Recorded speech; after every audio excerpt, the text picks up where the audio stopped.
Hello, everyone. Today I have the honor of interviewing former Penn State football defensive tackle and current media personality Spice Adams. So Spice, thank you for joining me today. Yeah, no problem, man. Thanks for having me. First of all, this interview wouldn't be possible without DirecTV. So could you tell me a little bit about sort of what that is and what you're most looking forward to with that?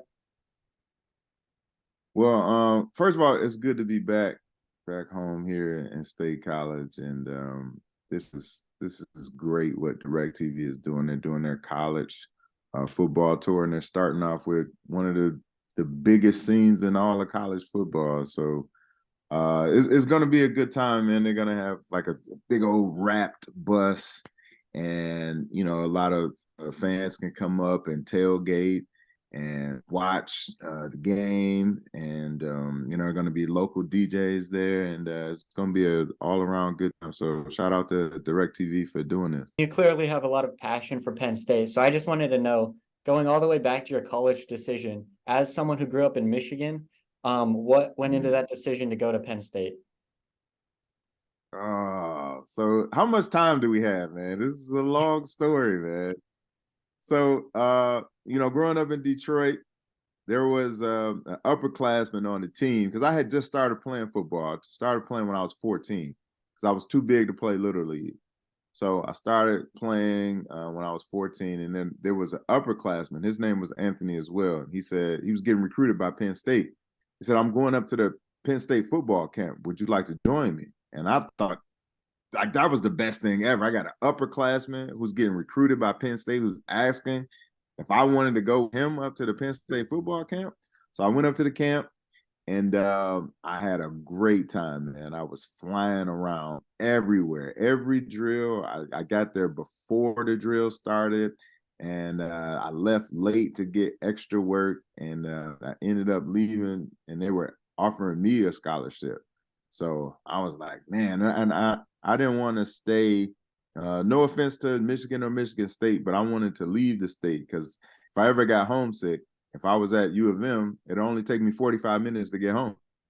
And so I wanted to get away from the state. And so I wanted to go to Penn State. And it's one of the best decisions that I made in my life. Got you.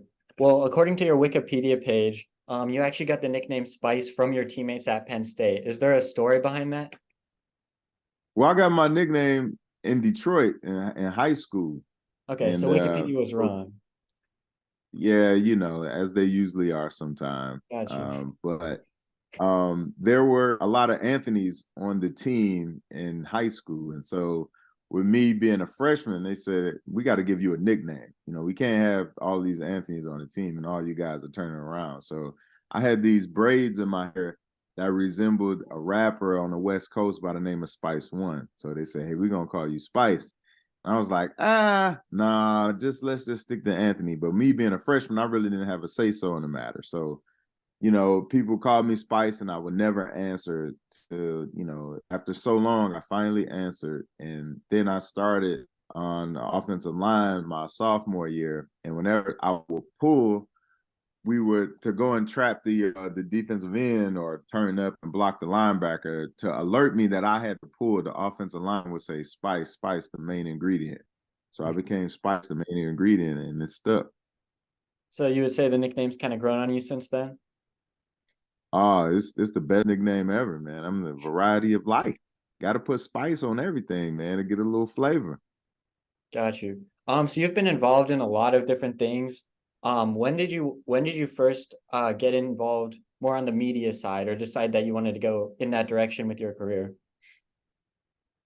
Well, after I stopped playing, after I retired from the Bears in 2012, all the relationships that I made with a lot of beat writers and a lot of people in the media, they said, hey, we think you would be great doing things on camera. And so I said, they came up with a show called Inside the Bears, which I've been doing now for 10 seasons. And they said, we think you'd be a great host at doing this show. And I was like, wow, really? And started doing it, and they were patient with me, and it paid off because, like I said, I've been doing it now for 10 seasons. And, I've been fortunate and blessed enough to be on episodes of Ballers and on Comedy Central and Detroiters. And I've been blessed to do a lot of things in the media and a lot of things on TV and commercial and social media that have been afforded me to kind of have a second career. So, I count it all joy, and I appreciate all the opportunity and the work that everybody's been providing for me. You spent some time hosting the Great American Baking Show. Is baking something that you're passionate about, or what led you into that? Well, I'm a big dude, and in order to stay big, you got to cook.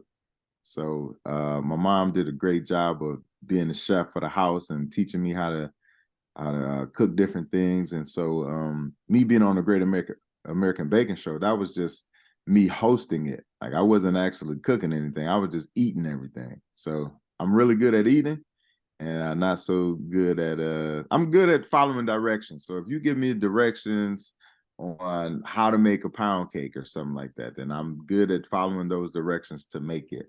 But if for me just coming up with something off the top of my head, I don't know. You had to ask my kids. My kids never really complained about anything, but they'll eat anything. No, I feel that I've been living in an apartment this year, so I've had to start cooking for the first time, but I Yeah, feel the same way as you do with that. Um, yeah, it what's ain't no joke, your man. Ain't no favorite thing? joke. You got to do it yourself. Yeah, no, for sure. What's your favorite thing that you got to eat on the show? There was these some people call them macaroons or macarons. Um, One of the contestants made a macaron out of rhubarb. And it was, at first I was like, I don't know how that's gonna taste or whatever. But she put her own spin on it, and I must have had. I was only supposed to taste one, but I don't know if the cameras were rolling. I had about 18, about 18 of those things. They were so delicious, man. Oh my gosh, it was so good, man. I'll never forget it because I was looking out like as I was eating, like I don't think I'm supposed to be eating these many, but I had about 18 in one sitting. So what's your favorite thing that your mom has ever made for you? My mom makes a mean red velvet cake. She taught me how to make it. I know how to make it from scratch, and that's one of the things that I make. She taught me how to make a peach cobbler and red velvet cake, and that's the red velvet cake that she makes is it's A1, is a chef's kiss. Does it beat the macaroons? Yes, yes, by far. It's like you bite into it and you have like a ratatouille moment or something. Like you just go back to childhood and you're just like, oh man, it just puts you in a place and you get in your feelings when you eat it. On the team in general, do you have any thoughts about, where they're going this year or anything you've noticed? Yeah, I'm excited. I think Drew, our quarterback, is really good, and can't wait to see him face some type of adversity, and lead our team into victory. I like his poise. I like how cool, calm, and collective he is in the pocket, and he makes good decisions. So I'm excited to see that. I think our defense is doing pretty well, and there's nothing really that I'm overly concerned about. And then I don't think they had the whiteout when you were playing at Penn State. So have you had an opportunity to witness that in person? Well, I think when we played Miami, when Adam came out onto the field, that was kind of like a whiteout, but not like how it is now. And then is there anyone on this current Penn State team that reminds you of yourself?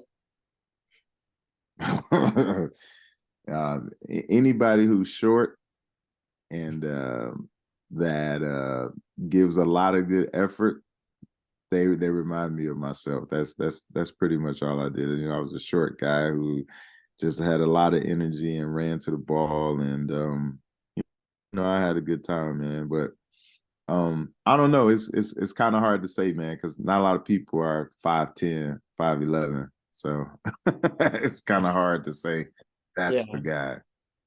You talked about texting with Coach Franklin earlier, letting him know you were in town and everything like that. What's been your relationship like with him?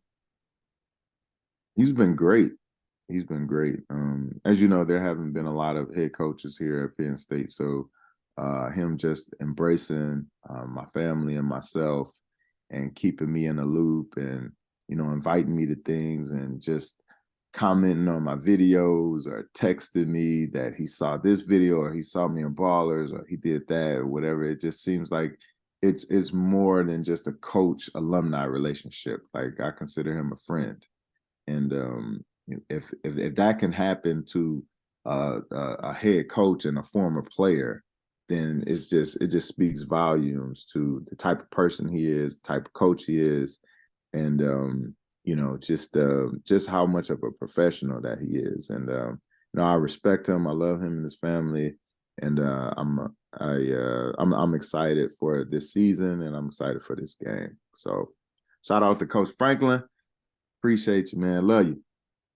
For sure. All right, Spice, I think our time is up, but I just wanted to thank you again for joining me today. I really appreciate you taking the time. No problem, man. Good luck making whatever you're gonna make tonight. Thank you. Appreciate it.